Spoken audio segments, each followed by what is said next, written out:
Okay, well, let's talk to Shane in Nebraska, who's been waiting very patiently for quite a while now. Shane, walk us through your ideas here. Hi, thank you for taking my call.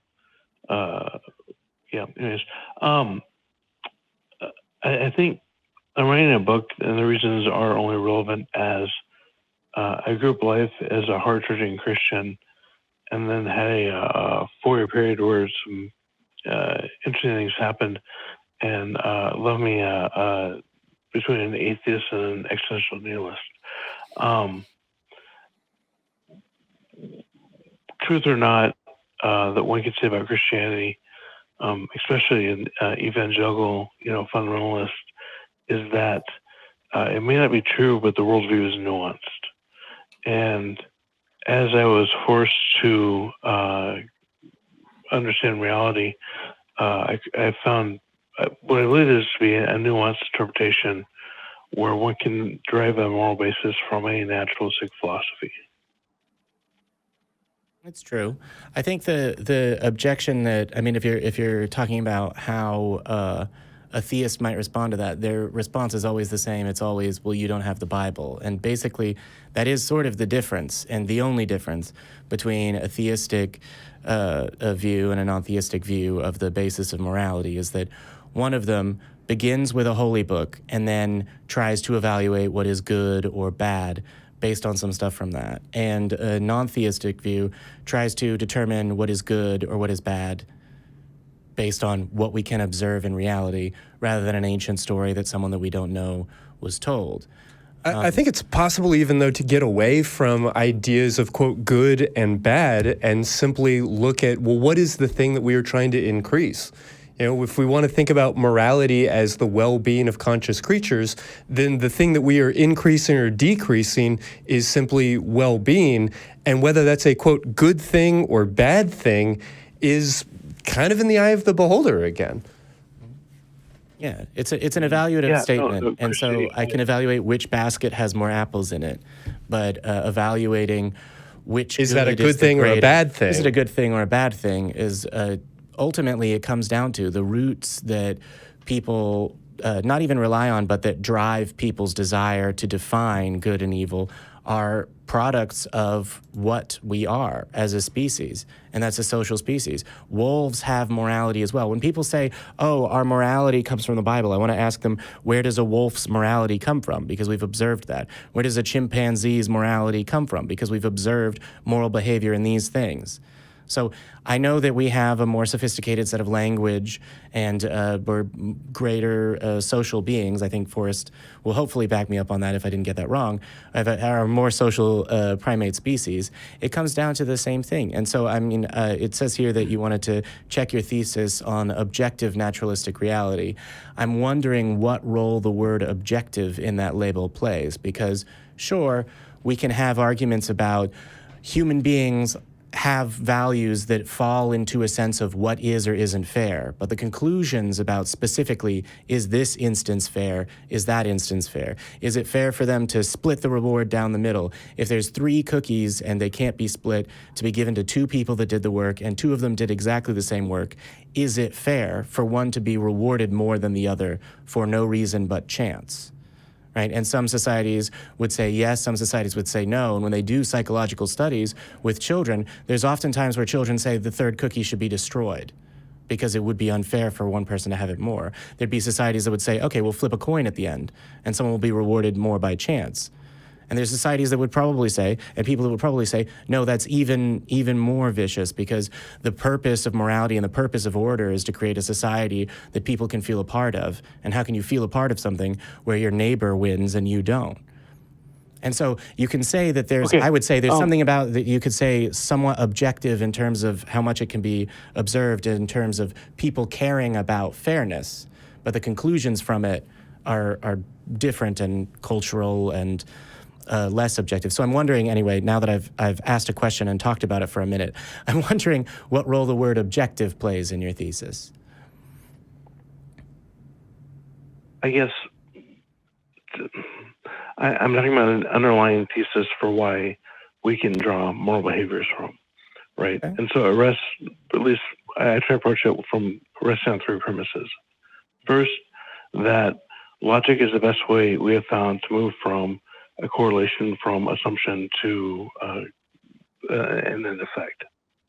The second is that so far, the scientific method has been the best method we have found to codify what objective reality and how it manifests for a subjective person. My third assumption is that, generally speaking, it is better not to suffer than to suffer. So, the question arises: is that absence an outside objective, point of view? How do we determine who we are and what is good and bad? And so, to that end, I look at our genetic cousins, right? Chimps and bonobos share 99.6% of their DNA with each other. They also share equally 98.7% of their DNA with us. Forrest, please check me. But when we look at those societies, right, and again, okay, thank you. And again, you gentlemen are painting with point brushes while I am painting with a very broad roller. So, yeah. Anyways, so chimps are notably patriarchal. They patrol their boundaries, and again, I'm sorry, these are generalities, but they patrol the edges of their troops' territory. They're not exactly welcoming to outsiders. Mate selection is chosen on the basis of hierarchical status within the troop. We take after chimps because back in the Stone Age, it made sense to focus on the individual over the group. Bonobos, on the other hand, are matriarchal, generally speaking, and they're more welcoming to outsiders. They're more inclusive in the way that they interact. As Forrest has said a number of times, they really like sex. One of my favorite facts about bonobos is that when the troop discovers a new food source, in order to push back on food aggression, they have an orgy. Because when one has a walks in oxytocin, they don't tend to feel aggressive. So, are these assumptions, do they make sense? And then if so, I can draw a conclusion based on that. Well, I mean, are you saying that we take after chimpanzees, but we do not take after bonobos? And are we starting to get into that territory that Jamie was describing earlier, where you say, like, well, men are this or men can be that, when we talk about bonobos and when we talk about chimpanzees and we talk about humans? Because this is all feeling like very, very broad and generalized and vague, to the point where I actually do feel a little uncomfortable, like attaching to any of these premises. Yeah, what gets me about it is I understand the way you said we take after chimps. The way I would describe your premise there is to say that kind of patriarchy and aggressive behavior and all those things are ancestral traits. They're things that have been around for a long time. They were with our common ancestor with chimps and all that. They came on, and then the kind of lovey-dovey, matriarchal, sex-based society that we see in bonobos is a derived trait. It's a new thing that came up just with their branch. It's an apomorphy, whereas all these other things are synapomorphic. They're things that connect this whole family tree, including our common ancestor. And I don't think that's accurate. I can see where you could make that argument, but like, nor do I. I didn't say everything clearly. Okay, maybe I misunderstood then.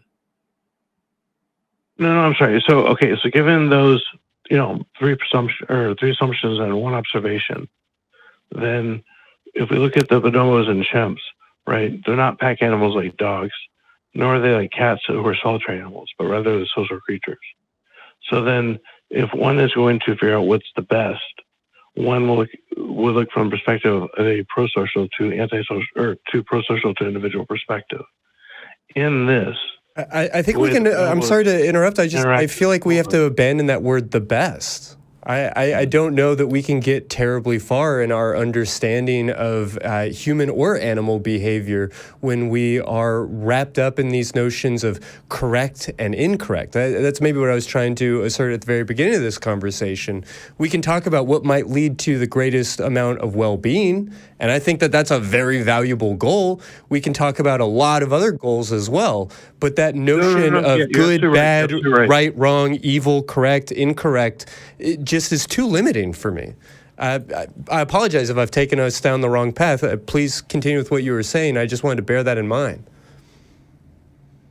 Thank you. I apologize for not making this clear. If then the goal of humans is to interact in society, then what is best for humanity will generally be best. That will be that which is best for the group, right? Because in diversity we derive strength, and so a perspective on life which is pro-social will tend to produce actions which are helpful to the group and then implicitly helpful to the individual. So, drawing it back to our very, very broad analogy versus a chimp versus bonobo, right? Once we achieve diversification of labor, then pro-group was thinking is preferred over that which is pro-individual, and as such, it is the model of bonobos that it seems that would be preferred for humans to adopt, because at that point, then human potential becomes realized. And as to what is the good for a person, or I would say even such an entity, it is simply to expand and explore the niche in which one finds itself. Yeah, and I think that to a larger extent, I can agree with you that humans should adopt a more pro-orgy response to stressful situations like the bonobo. I'm in favor. I don't know when we're less violence, more orgies. Yeah, yes, broadly violence, speaking. Yeah. There was a comment in the chat as well that was orgies. We want more orgies. That was pretty good. But I think that broadly I agree with you. Your beginning steps towards morality echo some of mine, actually. So I can try and agree with you. They're a little bit different in terms of the specific selection, but for me, my view also includes the fact that, sure, I'm, in a sense, an individual in a species, but I'm also, as best I can define, a type of wave through matter in an expanding universe.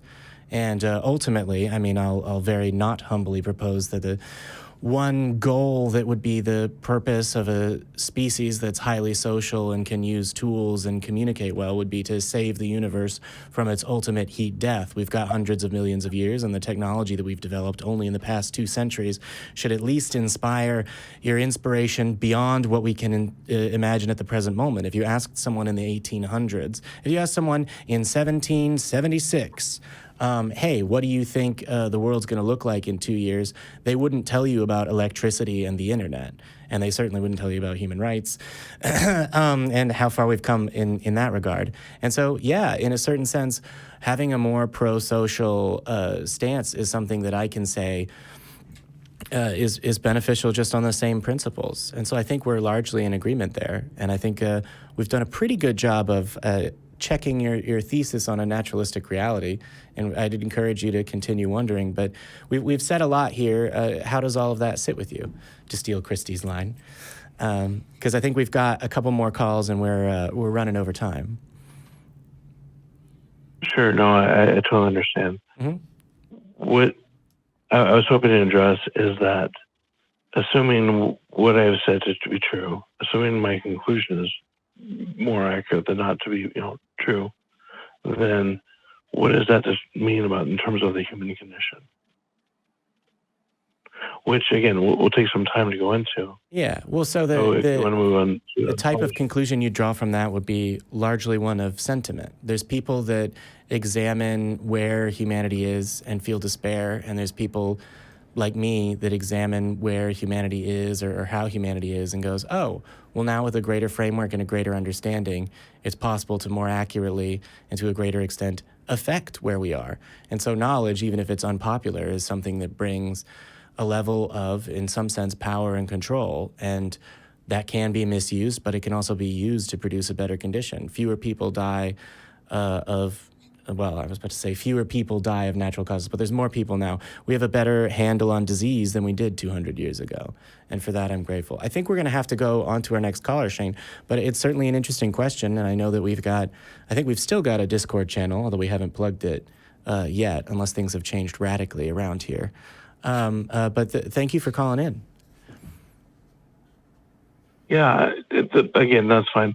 I was hoping to get your opinion on the conclusions drawn from that, but that's not a problem. So, have a wonderful day. Yeah, hit us at tv@atheist-community.org. There are a number of ways to stay in touch, to keep this conversation going in the fan-run Talk Heathen fan group on Facebook. We'd love to hear more.